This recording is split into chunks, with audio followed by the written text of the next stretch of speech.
Welcome back. Good Thursday morning, everybody. Thanks so much for joining us this morning. I'm Maria Bartiromo, and it is Thursday, April 30th. It is 8:02 on the East Coast. Federal Reserve Chairman nominee Kevin Warsh cleared a key hurdle this week to lead the central bank after the Senate Banking Committee advanced his nomination yesterday. A full confirmation vote is expected the week of May 11th, as I reported earlier. Outgoing Fed Chair Jay Powell spoke at the final policy meeting as chairman yesterday, saying he's going to stay on the Fed board even after stepping down as chairman. Watch. After my term as chair ends on May 15, I will continue to serve as a governor for a period of time to be determined. I plan to keep a low profile as a governor. There's only ever one chair of the Federal Reserve Board. When Kevin Warsh is confirmed and sworn in, he will be that chair.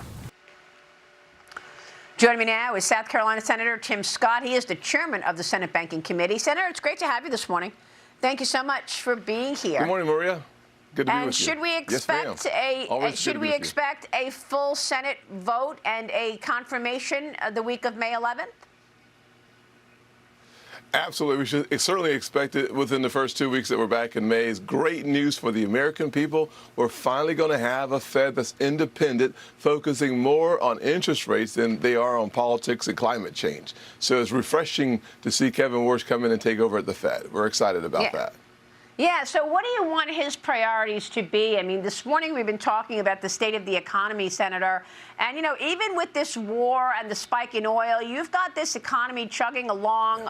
Scott Bessent told me a couple of weeks ago he would still expect 2% plus economic growth. Jay Powell yesterday said consumer spending is staying strong. What strikes you most right now about the economic backdrop, the macro story? Well, I think we have a very healthy economy because of President Trump. We have to look back at the Biden years and remember 9% inflation, interest rates went in the same direction. The great news is in the last 15, 16 months, President Trump has pulled a miracle. We finally have a healthy, strong economy going in the right direction.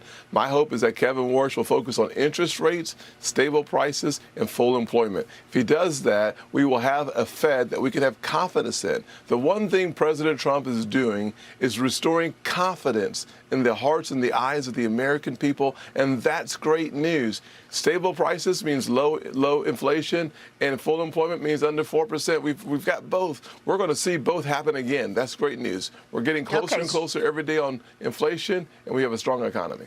So can you message that going into the midterm election, Senator? There's a lot of expectation that certainly the House majority goes away after the midterms, and we don't know about the Senate. How confident are you in terms of keeping the majority in the Senate post-November? Well, as the chairman of the re-election committee for the Senate, I'm very confident that we have the right players and the right plays being called. The players we've recruited are fantastic. The plays being called by President Trump are strong. Inflation is going to continue to come down. Gas prices are going to drop precipitously. That gives us a great fall. We're going to keep the majority in the Senate. I believe that the naysayers might just be wrong in the House. There's a good chance we can keep the House as well. We just need to make sure that we focus on the American people. That means focusing on affordability. As we do so, things will get better and confidence will increase. Yeah, it's a good point to make, because I think once people understand what you all have been doing in the Senate, in the House, and in obviously the executive office, you get an understanding of how your policy decisions affect people. I mean, look at crypto this morning. I want to ask you about policy decisions on digital assets, because North Carolina Senator Tom Tillis is now signaling that the long-stalled Clarity Act is ready to move forward, suggesting that it is going to be headed toward a markup soon. Senator, what are your expectations? Well, we're in the red zone if you like football. This is the best time of the game. It's going really well. Tillis and a couple of other votes on the Senate, on the Republican side, on board now. I just want to have 13 of 13 Republicans. That makes it easier for us to have a bipartisan markup. in May is my hope, and then we'll get this thing to the floor of the Senate June or July, and hopefully that means the average person in the country will be able to keep more of their money in their pocket because the speed of commerce will get faster, better, and even less expensive. This is really good news for single moms like the one that raised me because President Trump said it best. America will be the crypto capital of the world. Democratization coming your way. All right, so you think the Clarity Act gets to the president's desk sometime this summer then? Yes, I do. Listen, Yeah. I think that's great news, by the way. The fact of the matter is that all of the cylinders are kicking. It is good news. You can even feel in our environment how good things are getting. Gas prices continue to come down, which means that your groceries will come down a little bit as well. We've got a lot of good signs in the economy. We just need to continue to execute and have confidence in the choices the American people have made by making President Trump their president and keeping majorities, Republican majorities, in both the House and the Senate. All right, well, let's talk about that because there's been such debate over, funding immigration. I mean, the House narrowly voting for a Senate-passed budget resolution which funds ICE and funds Border Patrol after that 5-hour open vote. A crucial step in this reconciliation process that you've been working on and funding the Department of Homeland Security. What shall we expect there? The president said he wants that budget reconciliation bill on his desk by June 1st. I think he'll get it, number one. The House made strides in the right direction. We finished our work last week again. So the great news is for the American people, let's remember why we are in this position in the first place.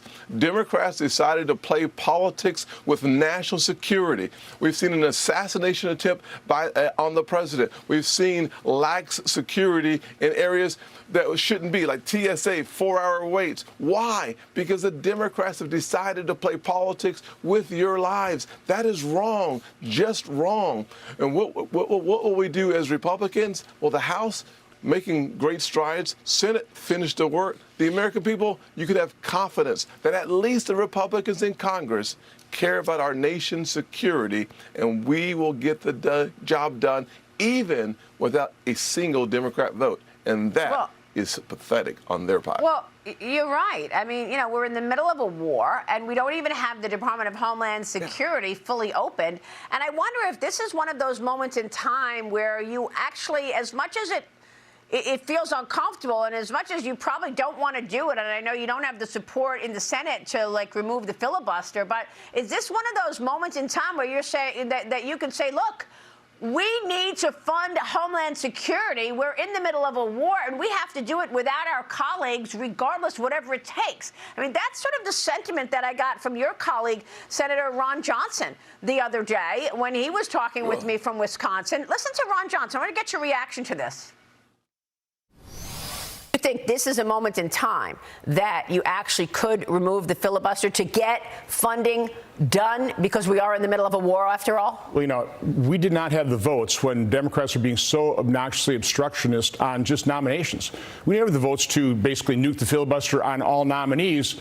But in the end, Democrats were so obnoxious, we had all 53 Republican senators go, yeah, no, we need to start, confirming nominees with just 50 votes.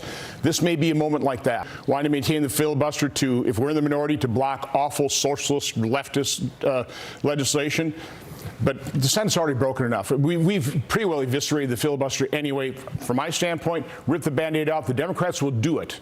The Democrats will do it when they get the majority. At a moment of national danger, if Democrats refuse to fund DHS, I would say this would be the time to nuke the filibuster for good. Senator, do you agree with your colleague there that when and if the Democrats return to power, they're going to do it? They're going to remove the filibuster? Let's just start there. Do you agree with that? Yeah. Well, there's only 2 reasons why they didn't do it last time, and those 2 reasons would be Senator Manchin and Sinema. Those are the 2 reasons why the filibuster did not go away then. So they're gone now. So do we believe that the Democrats are more likely today to completely blow up the Senate and nuke the filibuster? The chances are really high. Here's what we should think, especially with the Iran conflict in our focus. We should think about whatever it takes to protect America and Americans. Get it done. There's no Yep. excuse, Republican or Democrat, for not taking care of our national security. You read our Constitution, Article 1, Section 8, the enumerated powers, it comes down to just a couple things. Keeping us safe, number one. Yeah. Number two, taking care of our borders and our national security, kind of the same thing. Let's do the work of being a member of Congress. Get the job done.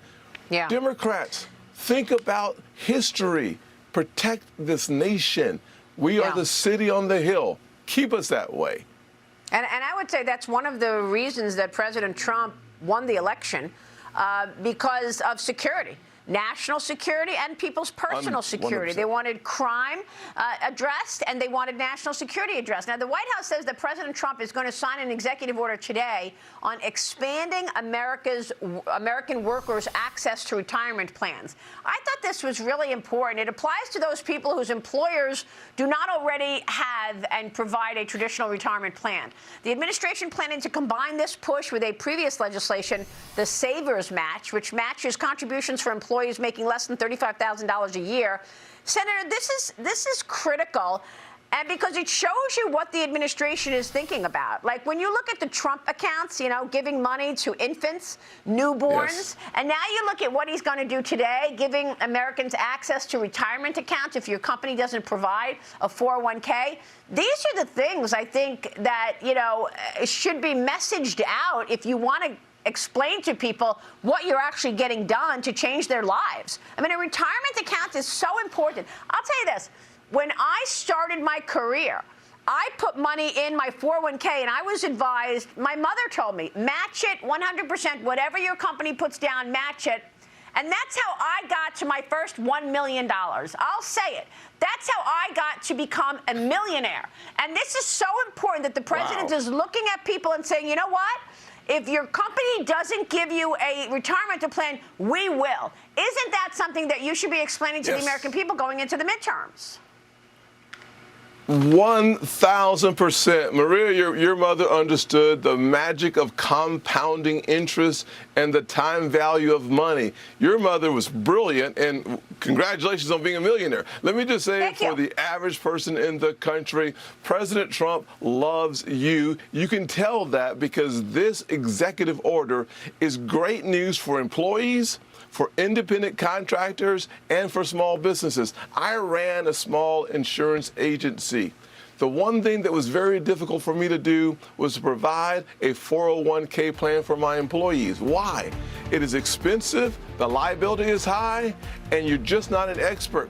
Thank God Almighty that President Trump understands the pain and the misery of employees and independent contractors and small businesses too. Yeah, and those Trump accounts are something great too, you know, giving money to infants. But my goodness. I always tell my followers, first step on becoming a millionaire is your retirement account. Save the money. Yes. Senator, great to see you. Thank you, sir. Retirement security. Yes, ma'am. Tim Scott, thank you, sir. We'll see you soon.